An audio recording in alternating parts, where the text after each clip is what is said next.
Shalom, peuple béni du Seigneur, bienvenue à la dispensation. Ma famille, la vie est faite de phases.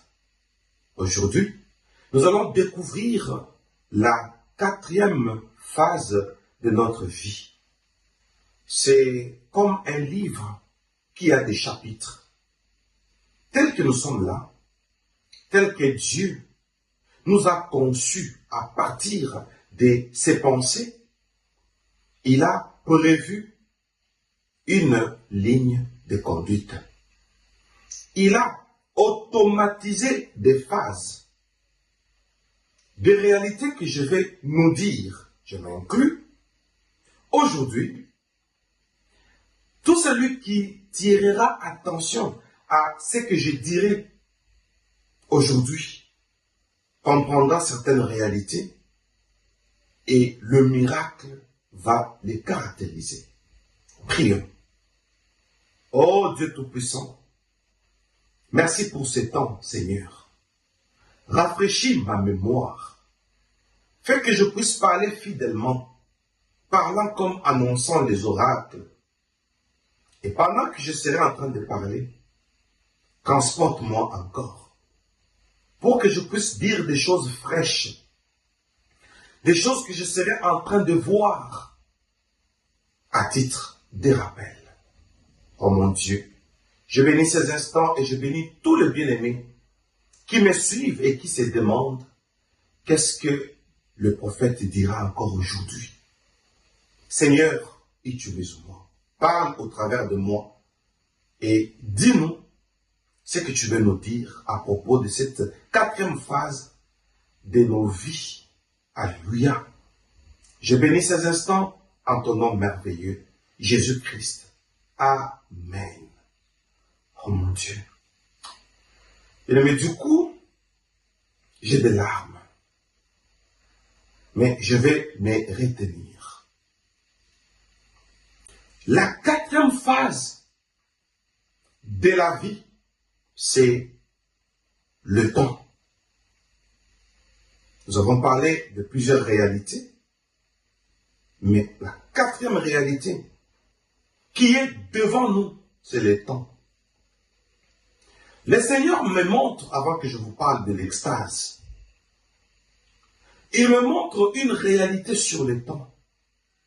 Il me dit, oh mon Dieu, la plupart des humains ne connaissent pas la notion du temps. Voilà pourquoi ils sont agacés par le temps. Bien-aimés dans le Seigneur, du coup, j'ai compris qu'il y a 2 temps. La notion du temps, c'est ce que nous allons découvrir aujourd'hui, ma famille. Les temps de Dieu. Tel qu'on temps, plus qu'on ne les connaît pas, plus le 2e temps, qui est le calendrier, commence à nous agacer. Alors que le problème, ce n'est pas le calendrier. Le vrai problème, c'est le vrai temps. Alors, notre Seigneur me dit, tout s'est passé en décembre 2025. Notre Seigneur me dit, viens et vois. Bien-aimé, j'étais très émerveillé de revoir encore les choses célestes, les choses spirituelles, les choses divines. Il dit, viens voir le temps. J'ai dit, ça c'est la 1e fois que Dieu veut me parler du temps. Que va-t-il me dire encore aujourd'hui à propos du temps? Bien-aimé, je vous amène, je vous apporte la bonne nouvelle. Est-ce qu'on peut voir les temps? C'est la question que moi je vous pose. Mais le Seigneur m'a posé la question. Il me dira, sais-tu pourquoi il y a les riches? Et sais-tu pourquoi il y a les pauvres? Ce n'est pas un problème de l'injustice où l'un a été favorisé, l'autre a été défavorisé pour être pénalisé. Nullement pas. C'est un problème de temps. tu verras le temps. Alors viens et vois. Ah. Peuple béni du Seigneur, comme c'était en forme d'extase, j'ai volé. Et pendant ces extases, comme un bien-aimé m'a posé une question, concrètement, c'était l'ange Gabriel, Michael ou le Seigneur. En 2025, j'ai été visité par les trois. Et chacun prenait la parole comme c'était sa dispensation. Voilà pourquoi j'ai même vu dans les conseils célestes Roé qui m'a parlé, cet ange prophète, les rabâcheurs, qui m'a dit que je fais partie de son Maccabi. Je suis rabâcheur. Donc, 2025, j'ai eu plusieurs visitations pour faire l'ensemble. Ah, bien-aimé dans le Seigneur.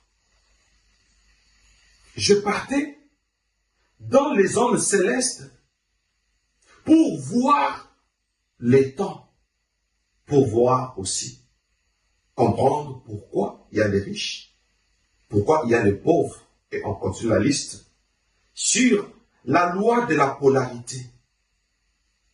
La polarité est une loi. Je ne le savais pas.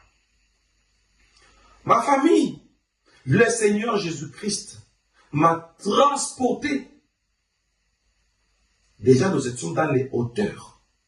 Et là, quand il me transporte encore, imaginez-vous d'où je viens. Ah, voilà pourquoi la Bible dit, notre Père, qui est aux cieux. Franchement, je me suis retrouvé dans les cieux. Et là, le Seigneur me dit, mon fils, regarde, c'est ça le temps. Quand je regarde, je trouve qu'il y avait le vide. Mais le Seigneur me dit, ce vide que tu vois là, c'est ça le temps. Le secret du temps consiste, alléluia, à ne pas se fixer un astre comme repère. Quand tu enlèves les astres comme repère, tu es dans le temps. C'est-à-dire, sans repère. Quand il n'y a pas de repère, automatiquement, mon horloge apparaît. Mais avant que je ne vous parle de cette horloge que j'ai vue, je ne m'y attendais pas. Alors, dans les hauteurs, donc pourquoi j'appelle ça hauteur? Parce qu'on est déjà dans les cieux. Je sentais une poussée, je vous assure, ma famille. Une poussée qui me soulevait de là où nous étions. Je suis monté, j'ai senti comment j'allais. Voilà pourquoi je parle de hauteur. Mais pendant que moi je montais, le Seigneur était là. Comme s'il ne faisait pas le mouvement. Comme s'il occupait les tout. Comme si le ciel était, les cieux étaient dans sa main. Parce que je le voyais. Je fais un mouvement, je monte plus haut, je vois l'esplanade, et à cette esplanade-là, je le vois là. Bien-aimé, c'est comme si le ciel culmine tout autour de sa présence. C'est ça l'impression, permettez la tautologie, qui m'impressionnait. C'est-à-dire, cette impression-là, où c'est comme si tout était autour de lui. C'est que nous voyons comme les hauteurs, mais ça culminait autour de notre Seigneur. Non, Dieu est grand, je vous assure. Alors il me dit, le temps, c'est ça. Alors pendant que je voyais le vide, notre Seigneur Jésus-Christ a pris la parole. Parce que je ne voyais rien. Pas d'astre. Pas de lumière naturelle. Les rayons que lui reflétait suffisait pour que le vide soit éclairé. Donc, nous étions dans l'éclairage. Et le Seigneur Jésus-Christ me dit, c'est ça le temps. Quand il n'y a pas de repères, on est dans le temps. Bien aimé dans le Seigneur, du coup, je vis des lignes. Le Seigneur me dit, tu ne vois rien. Pourquoi? Parce que tu t'imagines au repère. Alors pour les humains, quand il n'y a pas de repère, on appelle ça vide. Or, ce vide ici vous trompe des regards. Automatiquement, l'homme se trompe. L'homme se dit, il faut qu'il voie quelque chose pour trouver une référence. Et c'est par là que ça devient un trompe-l'œil. Alors que le ciel voit autrement. Le problème de l'humain, c'est le fait de vouloir définir les réalités comme sur la terre. Ici, les choses se définissent autrement. Alors, comme j'étais en train de dire, ma famille, j'ai vu des lignes lumineuses en forme de passage. Ces lignes-là prenaient toutes les directions. Une, à partir de la position que j'occupais dans les hauteurs, qui venait de derrière, qui passait devant, l'autre qui venait de devant, qui passait derrière, et dans toutes les directions. D'autres lignes étaient verticales, d'autres c'était horizontales, d'autres lignes étaient obliques, et devant nous, il y avait des lignes qui étaient parallèles, d'autres lignes étaient transversales.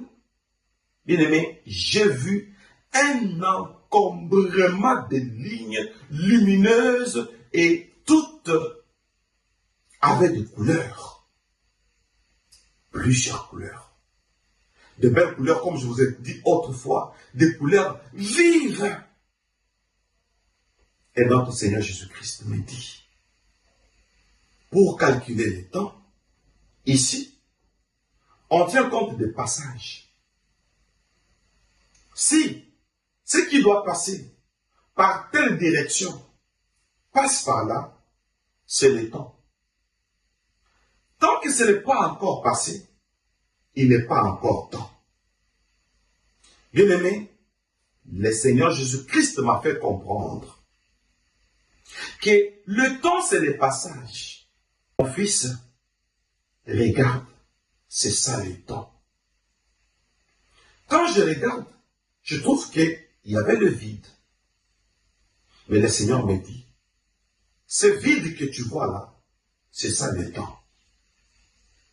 Le secret du temps consiste, alléluia, à ne pas se fixer un astre comme repère.